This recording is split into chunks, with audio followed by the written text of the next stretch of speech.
Coucou tout le monde, bienvenue dans un nouvel épisode d'Audacieusement Vôtre. Et aujourd'hui, sur l'épisode, je ne suis pas seule puisque j'ai une intervenante, Corinne, qui est venue nous parler d'elle, nous parler de comment elle a intégré la spiritualité dans l'entrepreneuriat ou l'entrepreneuriat dans la spiritualité et également nous parler des déesses, des archétypes dans ces spécialisations. Bonjour Corinne, bienvenue.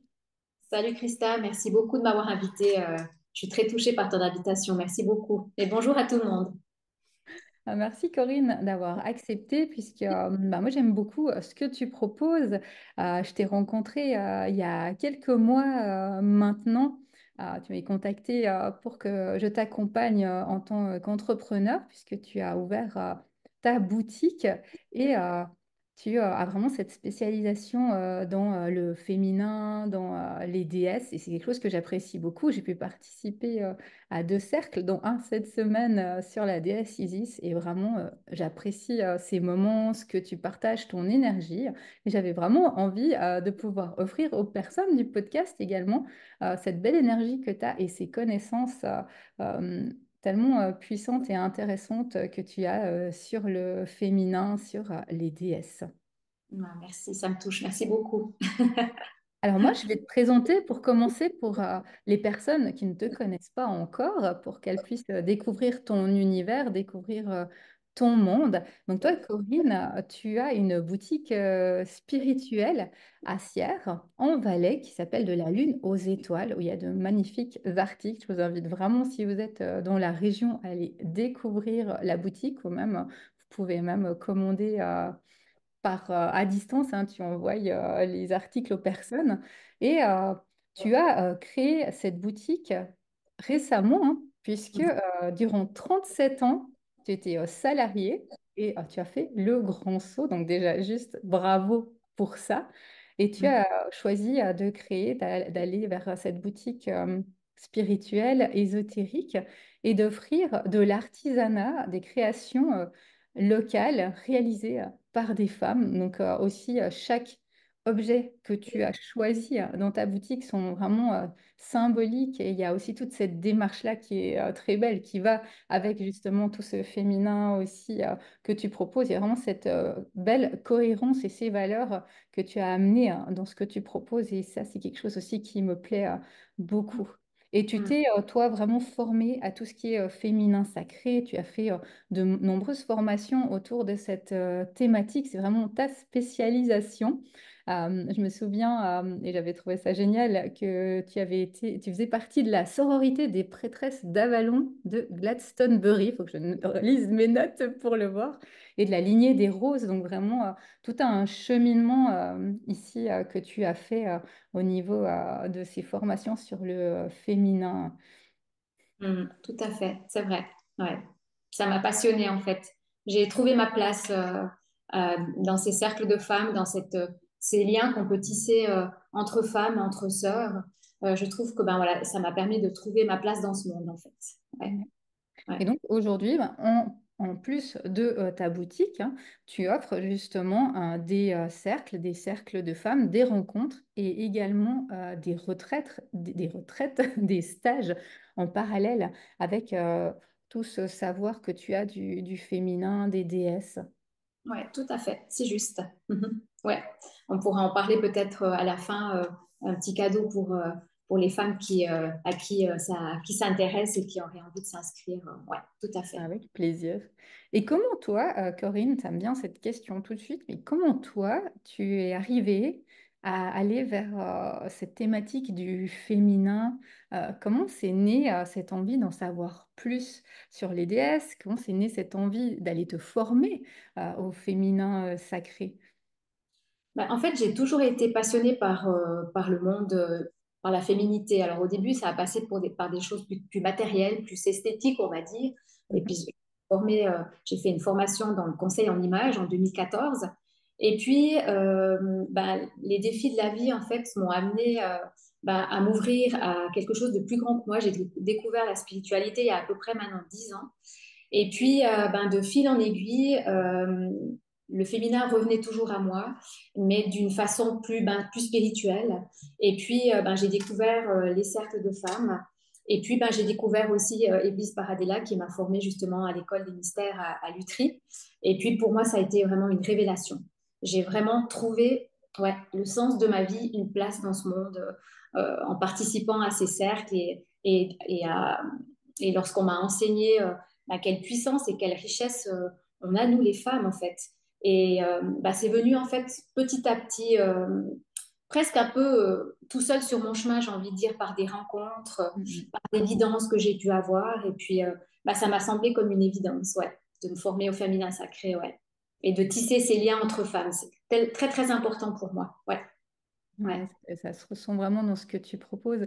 Les choses que tu dis là, c'est tellement intéressant aussi pour les personnes qui nous écoutent.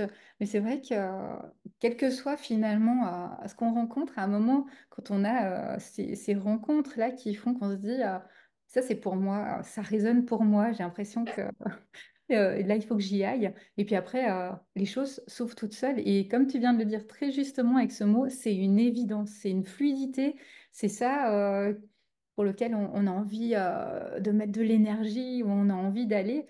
Et c'est vraiment là qu'on voit qu'on est sur notre bon chemin, hein, ouais, que tout est fluide, que tout nous plaît, qu'on sent à notre place, à notre juste place dans ouais, ces univers-là. ouais, tout à fait. C'est exactement ça. Ouais, tout à fait. Et toi, Corinne, comment tu as fait pour intégrer la spiritualité dans ton parcours d'entrepreneur? Parce que souvent, spiritualité en entrepreneuriat, ça peut être un antagoniste, se dire, OK, l'entrepreneur, c'est quelqu'un d'assez yang, il faut y aller, il faut être assez terre à terre, il y a des actions à faire. Puis de l'autre côté, ce côté spiritualité, d'être connecté, de revenir à soi, c'est pas toujours évident d'aller marier les deux. En fait, je dirais que c'est plutôt en fait la spiritualité qui est d'abord venue à moi, et puis ensuite cette envie d'en faire mon entreprise entre guillemets. Ouais. Donc c'est pas le contraire. Et puis comme j'ai une boutique spirituelle, du coup c'est complètement intégré. Ces deux choses sont complètement intégrées. Donc j'ai fait ce choix, voilà, de d'intégrer la spiritualité dans mon entreprise. Donc enfin tout est lié. Donc j'ai pas vraiment eu besoin de l'intégrer d'une manière spécifique en fait, puisque ça fait partie, c'est la base en fait, la spiritualité. Donc ça a été assez facile d'intégrer la spiritualité dans l'entreprise. Par contre, ça l'a été moins dans les défis que tu peux rencontrer pour créer après ton entreprise. Ça c'est encore autre chose, ouais, effectivement. Ouais. Ouais, ouais, et ce que tu partageais, c'est justement aussi la réponse souvent d'autres personnes que j'ai interviewées, c'est que les choses, en fait, se sont fait très naturellement, un peu comme tu disais avant pour ce parcours professionnel. Il y a aussi un peu cette même chose au niveau de l'entrepreneuriat, de la spiritualité, c'est que il y a la spiritualité qui est là, qui fait partie de notre quotidien, qui fait partie de ton quotidien à toi, et à un moment tu en as fait ta boutique et finalement, c'était une évidence que la spiritualité et l'entrepreneuriat, le côté commercial, se mettent ensemble sans finalement se poser de questions, hein, très naturellement, comme tu l'évoques. Et puis après, voilà, avec d'autres défis qui viennent en lumière par la Voilà. suite. Qui là sont moins évidents, effectivement. Ouais. Est-ce que toi, tu as rencontré des défis avec justement cette spiritualité en essayant de marier ces deux aspects au niveau entrepreneuriat, spiritualité? Oui, d'abord, le plus gros défi, ça a été vraiment de se dire, maintenant, je vais mettre la spiritualité au centre de ma vie et puis je vais quitter le salarial, en fait, le côté sécurité d'un salaire qui rentre tous les mois quand tu travailles pour un employeur. Et ça, c'est passé par vraiment une grande crise assez profonde. Et ça ne s'est pas fait tout seul, ça a été vraiment très compliqué. Et du coup, à un moment donné, je me suis rendu compte que j'avais plus de sens dans ma vie en fait et il fallait que je passe par là et que voilà, je fasse quelque chose en lien avec la spiritualité au niveau professionnel. Et les défis, voilà, ça a été de quitter la sécurité de l'emploi, la sécurité financière et puis aussi d'aller assumer cette part de moi plus spirituelle hein, parce que quand tu ouvres une boutique spirituelle, c'est comme un coming out pour moi en fait, c'est une mise à nu, une mise en avant où tu affirmes qui tu es et tu assumes ça. Et voilà, ça a aussi été un défi pour moi d'assumer cette part de moi, en fait, et de la mettre au grand jour. Ouais. Donc ça a Ouais. été des gros défis. Ouais. Effectivement, c'est vrai, ce que tu partages ici, premier grand défi, c'est ces décisions, décisions de vie. Et de nouveau, après 37 ans de salariat, de se dire maintenant, alors oui, il y a des situations de vie qui font qu'on se dit non, mais je peux plus continuer comme ça. Mon corps, ce qui se passe dans ma vie me montre que c'est plus possible. Là, il faut prendre des décisions, mais en même temps, ça demande ce grand courage de dire, mais waouh, maintenant, j'y vais, j'essaye, je fais le grand saut.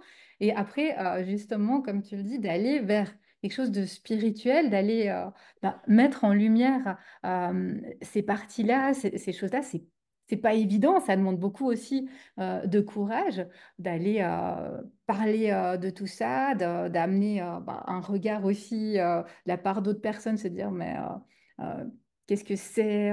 Est-ce que c'est sérieux? Et tout ce qui va avec la spiritualité et l'ésotérisme, hein, toutes les croyances comme avec d'autres choses, mais là, dans ce cas, avec la spiritualité, plein de croyances, plein de peurs qui viennent se mettre en lumière. Et de nouveau, quand on commence à se mettre en lumière, ben, ça amène justement les questions, les critiques, tout ce qui va avec, effectivement. Ouais.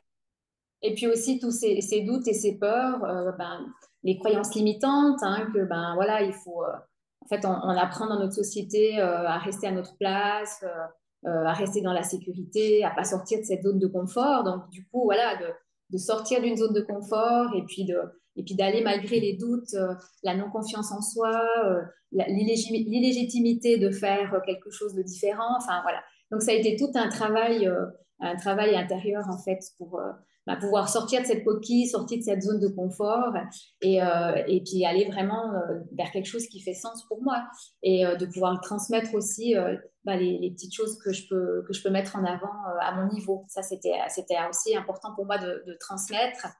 Et puis, ouais, et sans cette spiritualité que j'ai découverte, sans cette formation que j'ai pu faire, eh ben, en fait, j'aurais jamais osé le faire, j'aurais jamais osé le mettre en avant. Donc, on voit vraiment que tout ce travail sur le féminin permet ensuite de pouvoir se mettre en avant et d'activer certaines choses en soi parce qu'on a une plus meilleure connaissance de soi. Hmm. Donc, on ose aller de l'avant, ouais, et faire les choses. Ouais, Ouais, c'est clé de confiance, de travail sur soi, de connaissance de soi, ouais, justement. Ouais. ouais, tout à fait. Ouais. Et comment est-ce que toi, tu utilises la spiritualité dans tes prises de décision aujourd'hui en tant que professionnel, hein, en tant qu'entrepreneur? Comment ça influence euh, tes décisions, cette spiritualité?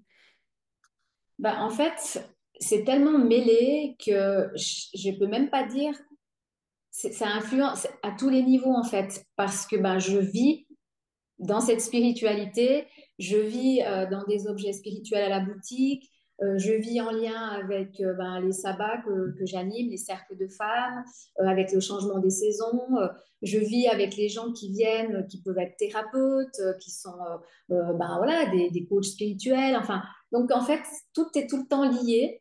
Et donc, je peux même pas te citer en fait comment je prends mes décisions parce que je demande et ça vient. C'est un échange, c'est des synchronicités qui se passent. Ouais, c'est un échange perpétuel en fait entre le monde un peu invisible comme ça et puis le monde matériel. Il y a tout qui est lié, qui se fait fluidement et bien sûr, je célèbre les sabbats, donc je fais des rituels. Bien sûr que je fais aussi des tirages de cartes, enfin des choses comme ça qui peuvent aussi m'aider, des guidances qui peuvent aussi m'aider dans les prises de décision du quotidien mais toujours en restant bien ancré ici sur Terre, hein, et pas partir dans des choses, dans des délires non plus. Hein. Il faut bien vraiment rester aussi ancré ici dans la Terre. Hein. On est là pour manifester, hein, pour être ancré, pas pour être complètement perché, quoi. Donc, Ouais. j'allie en fait la spiritualité et le côté matériel pour mes prises de décision. Ouais. Aussi en faisant appel par exemple, à toi qui m'a coaché pendant quelques mois aussi pour, voilà, où toi tu allies le coaching et la spiritualité. Et j'aime bien avoir ces deux côtés, matériel et spirituel, pour que ça fasse vraiment un équilibre. Ouais. Ouais, ce que tu partages là, bah, c'est aussi dans mes convictions et c'est essentiel, hein. C'est que il y a l'aspect beaucoup plus terre à terre, matériel. Comme tu le dis, on est ici bah, sur Terre dans du matériel et c'est Ouais, essentiel d'être ancré, d'être ici maintenant. Mais en ouais. même temps, on est vibration, on est énergie. Énergie. Et c'est aussi important d'être à l'écoute de ces vibrations, de cette énergie et aussi de ce qui est autour, de la nature, des cycles, des changements, qui est aussi énergie. On n'a pas la même énergie en été qu'en hiver. Et je trouve que de revenir à tout ça que nos ancêtres avaient naturellement et que nous, on a perdu avec la modernité, avec la technologie, c'est important pour cette écoute de Ouais. soi. Ouais, tout à fait. De faire les choses en lien avec les énergies du moment. Par exemple, l'été, ben, un exemple tout bête, hein, les gens ben, se reposent, ont rien envie de faire. Puis en fait, ben, c'est le moment de l'année où les énergies nous montrent qu'il faut agir. C'est Oui, maintenant qu'il faut faire les choses, qu'il faut y aller, qu'il faut mettre de nouvelles choses en place pour plus tard, bien sûr. Mais c'est maintenant qu'il faut ben, mettre cette énergie. Le soleil est là, la lumière est là. Et puis en fait, ben, nous, on fait tout le contraire. Parce que finalement, eh ben, on se repose pendant l'été alors que ce serait plutôt ben, l'hiver, qu'il faudrait prendre du repos, faire comme la nature en fait. C'est vrai qu'on est déconnecté de tout ça. Donc essayer de revenir aussi à ce côté cyclique, ouais, de ce que la nature peut nous offrir à l'instant, et puis agir en même temps, parce que finalement, ben, si tu agis en même temps que la nature, ben, en fait, ce que tu fais, c'est décuplé. Hein. oui, Il y a clairement. plus de puissance que d'aller à contre-courant, quoi. Tu suis le courant de la nature, tu suis ces énergies de la nature, et c'est beaucoup plus facile de mettre en place les choses à ce moment-là. Ouais, tout à fait. Mhm. Ouais.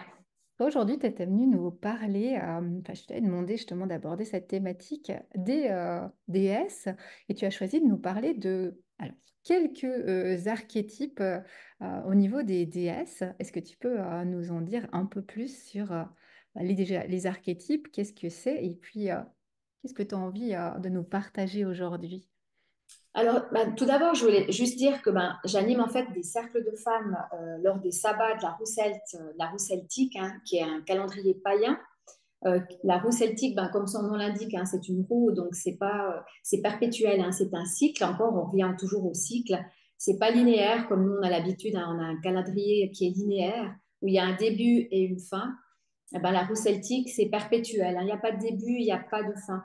Et puis, c'est 8 sabbats, 8 festivals que l'on fête pendant l'année et qui sont justement connectés ben, aux énergies de la nature, au changement des saisons, au changement de rythme. Et puis comme nous aussi, on est cyclique, hein, en tout cas nous les femmes, les hommes aussi, mais les femmes beaucoup plus, hein, on a un cycle qui est beaucoup plus court, hein, qui est en lien avec la Lune, et ben on va aller célébrer, on va aller honorer ben, tous ces cycles de la nature, mais de façon métaphorique à l'intérieur de nous. C'est ça que je propose dans mes cercles, de revenir à notre propre cyclicité. Bah, je peux peut-être te donner un exemple. Par exemple, le premier sabbat, pour moi, le premier sabbat le plus important, bah, c'est Samhain, hein, qu'on va fêter le 31 octobre. Samhain, c'est le nouvel an celte, hein, donc c'est le début de la nouvelle année, c'est le nouvel an des sorcières. C'est le moment aussi où le voile entre le monde visible et invisible, il est le plus fin, donc où on peut ben, peut-être être en lien avec nos ancêtres, avec nos défunts.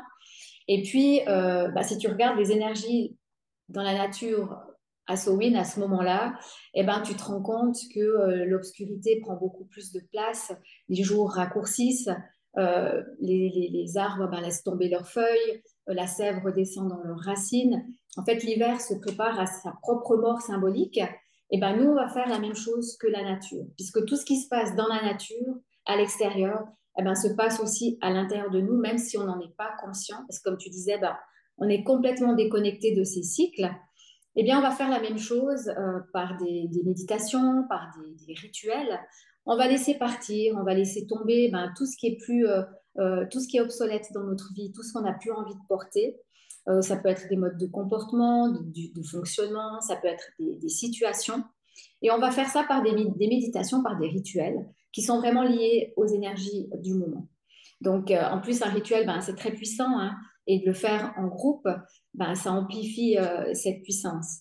Et puis, ben, toutes les femmes qui font partie du cercle ont cette même intention à ce moment-là, et puis dans cette énergie-là.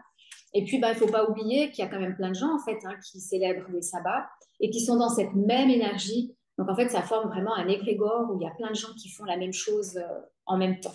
Donc, Vraiment. voilà. Mm. C'est ce côté cyclique hein, de la nature et de notre propre intériorité qu'on va honorer, qu'on va célébrer. On peut aussi célébrer, bien sûr, les semailles hein, et les récoltes. Hein, c'est ce que faisaient les païens à l'époque, puisque, comme tu disais, hein, ils étaient complètement interconnectés avec la nature parce qu'ils dépendaient complètement de la nature pour survivre.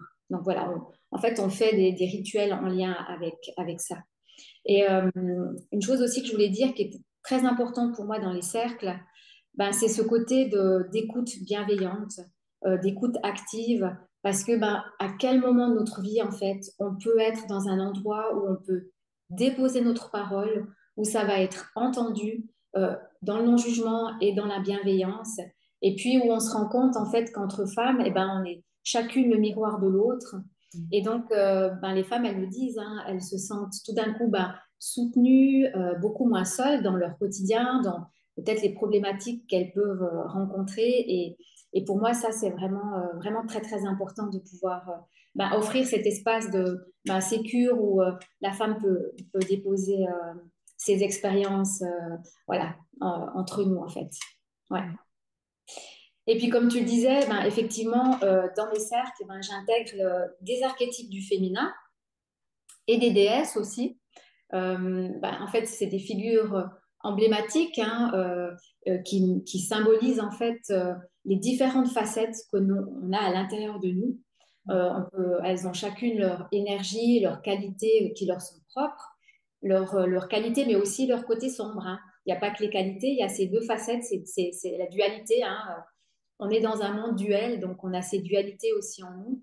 Et d'intégrer ces archétypes et les déesses dans mes cercles, je trouve que ça permet de nous identifier à elles. Et c'est vraiment oui, des outils de connaissance de soi, où on va pouvoir prendre conscience des parts qui sont à l'intérieur de nous et puis on va pouvoir travailler sur ces parts. Ouais, tout à fait. Ouais, c'est très très intéressant ces archétypes et ces déesses et c'est un sujet tellement vaste, tellement vague. Toi, tu m'avais dit, quand on a discuté un peu de la thématique, nous avoir choisi trois archétypes que tu voulais nous présenter aujourd'hui dans ce podcast, dans cette Oui. intervention pour amener quelques connaissances. Et puis vraiment, après, je vous invite à aller suivre des cercles chez Corinne pour en savoir plus sur ces déesses, sur ces archétypes, si ça vous plaît. Alors, qui tu as choisi aujourd'hui comme archétype pour nous présenter quelques déesses? Alors, j'ai choisi l'archétype de la grande sage, que Mhm. j'aime beaucoup en fait. La grande sage, alors elle intervient, elle est dans le signe du Sagittaire, hein, c'est toujours lié aussi à un signe astrologique, donc à une saison aussi. Elle est signe de feu. Et donc, elle intervient plutôt dans cette saison un peu sombre. Hein. Et en fait, c'est la grande sage, c'est l'aînée, c'est la chef de tribu, c'est la guide spirituelle. C'est celle qui a acquis toute la sagesse en elle de toutes les expériences qu'elle a pu vivre tout au long de sa vie et puis qu'elle a intégrées en elle. Donc, elle a une grande connaissance de son monde intérieur et puis aussi une grande connaissance du monde extérieur. Hein. Et donc, elle va pouvoir nous enseigner, elle va pouvoir transmettre toute cette sagesse et toute cette connaissance qu'elle a acquis dans la bienveillance, dans l'humilité, vraiment dans la simplicité. On peut s'appuyer sur elle. Et elle n'a pas peur de vieillir, au contraire, elle en est fière. Et puis dans notre société, voilà, c'est tellement difficile hein, de prendre de l'âge, de vieillir, parce que c'est vraiment vu comme quelque chose de négatif. Hein. On est dans une société où on prône absolument le jeunisme, la jeunesse à tout prix. Et puis on voit les ancêtres et nos aînés comme des gens un peu has-been, comme ça, un peu dépassés, alors qu'ils auraient tellement à nous apporter en fait. Hein. Et puis, le côté sombre de la grande sage, ça peut être la femme justement qui a vécu beaucoup de choses et puis qui a pas intégré et qui est restée dans ses résistances et puis où elle rejette toujours la faute sur l'extérieur. Elle va être aigrie, elle va être amère, elle va être rancunière. Et puis, elle peut aussi abuser de ce pouvoir hein, de transmission, abuser de son pouvoir et puis être plutôt dans la manipulation. Mm. Donc, pour moi, la déesse qui rentre en résonance avec l'archétype de la grande sage, eh ben, ce serait Athéna, qui est la déesse grecque ben, de la sagesse, de la stratégie, de la justice aussi. Et puis, ben voilà, elle va nous apprendre justement à être en lien avec cette sagesse qui est à l'intérieur de nous, à être en lien avec notre capacité de réflexion, avec la justice aussi, hein, de se faire justice à nous et de se faire justice aussi aux autres. Et puis, Athéna, elle est quand même en lien avec la dimension plus guerrière, hein, puisqu'elle est aussi la déesse de la guerre. Mais elle va toujours chercher, voilà, dans sa grande sagesse, dans sa réflexion, dans ses pensées, à amener une dimension de justice et de justesse, et puis à régler les conflits plutôt comment on va dire ça, de manière Ouais. pacifique et pas dans la violence. Et donc, je trouve qu'elle incarne vraiment bien cette grande sage, en fait, hein, qui va aller chercher à réunir plutôt qu'à diviser. Et puis, Athéna, ben, un de ses symboles, c'est la chouette, un animal que j'aime tout particulièrement Ah, aussi. on voit. Tu c'est pas ceux qui regarderont la vidéo verront derrière toi Voilà, la couette. ouais. Qui est un animal qui est symbole de clairvoyance, parce que la grande sage, eh ben, elle est clairvoyante, elle voit ce qui est invisible aussi. Et puis, ben, c'est un animal clairvoyant et qui emprunte beaucoup de sagesse. Et donc, voilà, je trouve que ces deux archétypes ben, sont vraiment liés et peuvent amener voilà, à aller voir les parts de nous, voilà, de sagesse qu'on a acquis à n'importe quel âge. Hein. C'est pas lié à un âge. Hein. On peut être toute jeune et avoir déjà toutes ces parts de sagesse qui sont intégrées. Puis aller peut-être voir aussi ces côtés peut-être plus sombres que l'on a et puis aller mettre en lumière. Et puis, ben, on peut ainsi les voir, les reconnaître, les accueillir et puis les transformer. Voilà. Euh, il y a un autre archétype aussi que j'aime énormément, qui est la femme médecine, la guérisseuse, et qui, elle, eh ben, elle intervient, elle, à l'automne, elle est dans le signe de la Vierge, c'est un signe de terre. Hein. Mm. Et puis, ben, la guérisseuse, elle est vraiment, elle va nous aider à aller vers notre propre soin, vers notre propre auto-guérison, parce qu'on a un pouvoir d'auto-guérison. Hein. Et elle va nous aider à aller voir ces parts de nous, à prendre soin de nous, à prendre soin de toutes ces parts blessées en nous et de les faire et de les rendre de les transformer en force et puis en résilience. Hein. C'est vrai qu'on a beaucoup, en général, tendance à donner le pouvoir aux autres, alors qu'on a ce propre pouvoir en nous. Et donc, elle a vraiment aussi un fort pouvoir maternel. Hein. On peut s'appuyer sur elle. Donc, justement, je trouve que la déesse Isis, elle est vraiment une déesse qui est vraiment très, très liée à cet archétype. Alors, pas que à cet archétype-là, hein, parce que Isis, c'est une déesse qui est tellement complète qu'elle peut, elle va dans plusieurs archétypes différents. Mais au niveau de la guérisseuse, de la femme médecine, je trouve qu'elle est vraiment bien parce que la femme médecine, elle sait employer les herbes, elle a un fort pouvoir aussi dans les rituels, elle a une grande connaissance des rituels. Et Isis, je trouve qu'elle vient vraiment incarner cette grande guérisseuse. Hein. Elle vient nous aider à voir ces parts de nous. Et puis, elle va nous aider à transformer toutes ces blessures en force, en puissance et en résilience. On va vraiment mettre la lumière sur le fait qu'on est capable, nous, d'être notre propre guérisseuse et à pas donner toute notre, je trouve pas le mot, mais donner le pouvoir aux autres, en fait, de nous guérir. Hein. La femme médecine, la guérisseuse, elle sait qu'elle est qu'un outil et qu'elle est qu'un instrument qui va aider l'autre qui, lui, se guérit tout seul. Donc, le côté sombre, justement, de la guérisseuse, ça peut être eh ben, celle qui pense qu'elle a des dons surnaturels, des pouvoirs, et puis elle va forcer un peu les traits de ce qu'elle peut faire. Hein. Je peux tout guérir, c'est grâce à moi que tu peux guérir. Alors que non, pas du tout. Nous, on va transmettre un message et puis c'est la personne qui va se guérir. Et je trouve que la déesse Isis, qui est une grande mère universelle, hein, qui est la déesse de la guérison, justement, de la transformation, elle peut venir nous aider dans ce travail, justement. Ouais. Je ne sais pas si tu as des questions, si c'est clair ce que je dis, parce que c'est pas mon fort Ah non, d'intervenir comme c'est ça. clair. Je trouve ça vraiment très très clair. Et puis, Ouais, CDS, je trouve ça toujours passionnant parce qu'il y a tellement, tellement de choses. Ouais, C'est passionnant comme sujet. ouais.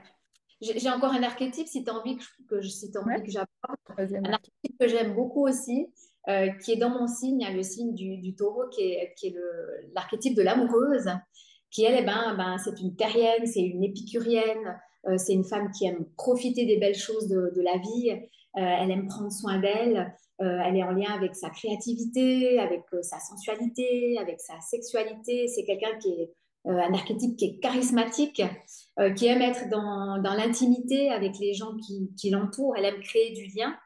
Et elle crée du lien aussi avec son corps et son intimité, sa sensualité, sa sexualité. Ses côtés sombres, c'est qu'elle peut être complètement obsédée justement par son image corporelle. Elle peut avoir une dysmorphie corporelle, hein, également, et elle peut se perdre dans le regard des autres en cherchant toujours l'approbation des autres, surtout au niveau esthétique, hein, au niveau corporel, où elle peut complètement se perdre dans le regard des autres.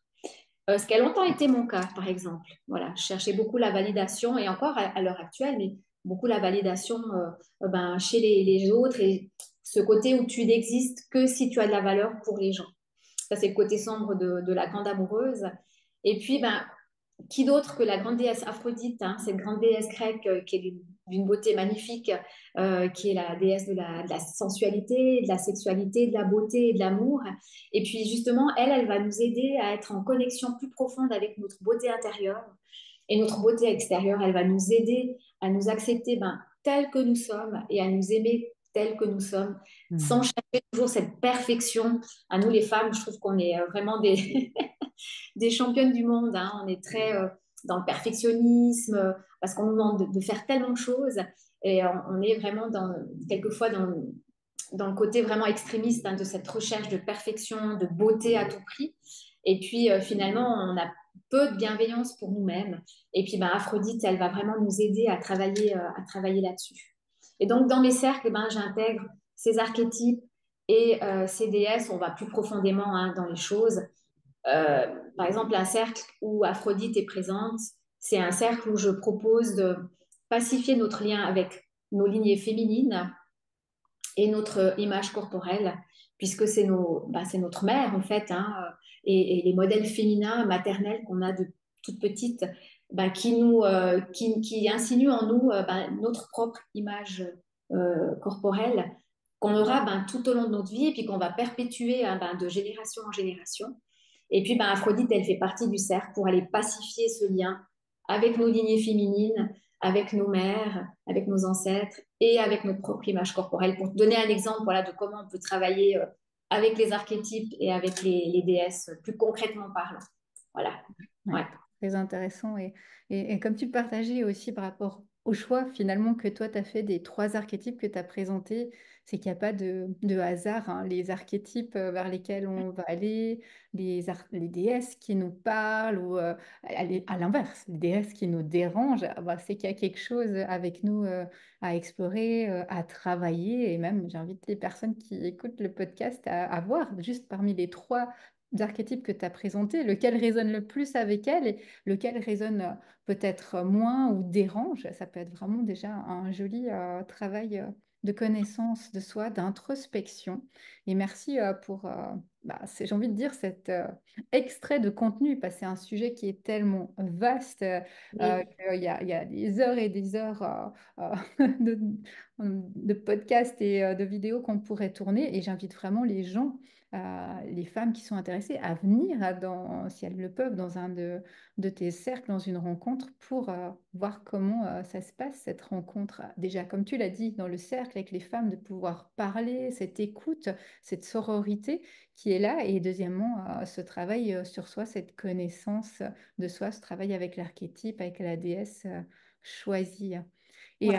tu m'avais dit, et tu l'as dit en début de podcast, que tu avais une surprise pour nous à la fin du Oui. podcast. Donc, quelle est cette Et surprise que tu nous fais? Alors écoute, je vais animer un week-end de reconnexion à la nature, à la cabane Ilorme dans le Val d'Anivier, le 28 et 29 septembre. Ça sera vraiment un week-end de reconnexion au corps et de reconnexion justement au rythme de la nature, avec les archétypes, avec les déesses. Et puis, j'ai l'offre spéciale offre d'été spéciale jusqu'à la fin août, où je propose le tarif de 266 francs au lieu de 299 francs jusqu'à fin août pour les femmes qui souhaitent s'inscrire à ce week-end de reconnexion. Et ça sera vraiment génial, hein, parce qu'on sera vraiment au cœur des montagnes, au cœur des forêts. Et là-haut, c'est juste magnifique. Il y a des arôles partout. En plus, ça sera les couleurs d'automne. Donc, on sera vraiment dans une belle énergie. Et puis, toutes les femmes qui auraient envie aussi de s'inscrire à mes cercles, eh bien, j'offre un 10% sur les cercles et les ateliers que j'anime, que ce soit en connexion avec la roue celtique ou les autres ateliers que j'anime tout au long de l'année. Et puis, elles peuvent retrouver ça sur mon Instagram où là, je mets pas mal de détails, je mets pas mal de choses. Donc, pas mal de publications en lien avec ce que j'anime. Ouais. Bah, merci Corinne pour ce cadeau. Donc vous retrouvez sous le podcast ou sous la vidéo tous les liens de Corinne.